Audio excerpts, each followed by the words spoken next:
Well, we spent 5 years researching, planning the project, went around Europe to interview people, read their reports, their books, and any kind of post-expedition material I could find, just to read, to get a bit of knowledge and a library in my mind to find out why people couldn't deliver this project. Then recruited a team based on attitude and behaviour, and then spent 6 months trying to convey my 5 years of passion to the team within 6 months.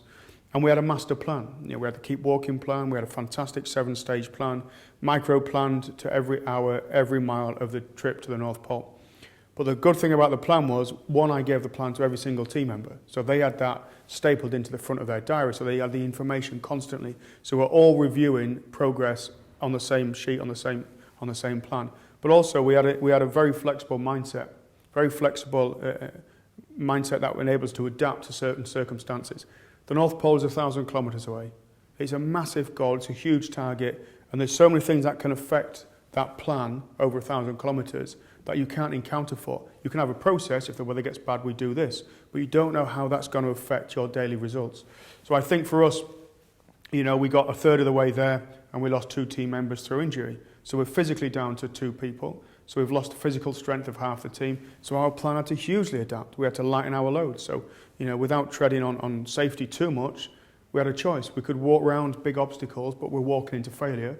Or we accept we're going to be uncomfortable, lighten the load, and carry on going north in the right direction. So we're constantly adapting, and then the weather would affect us, and it would knock us off course. And we were too far off course. We couldn't get back on the correct path. So then you have to accept we need a new plan. So we're constantly reinventing ourselves, whether the conditions in front of us, are always knocking us back.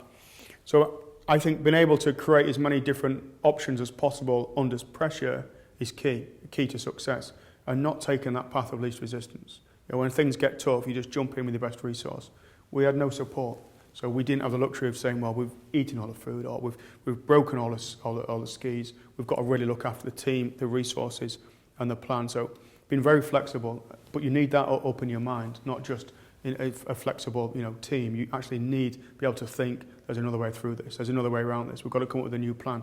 We need new numbers, we've got to measure new distances, and then we've got to extend our project. I think people who are too rigid, the first hurdle they'll put up with, the second hurdle they'll think they're going to fail, and they can never see themselves succeeding because they're just stuck to one plan. We were very fluid. We still knew the numbers we had to hit, but how we hit them was completely different.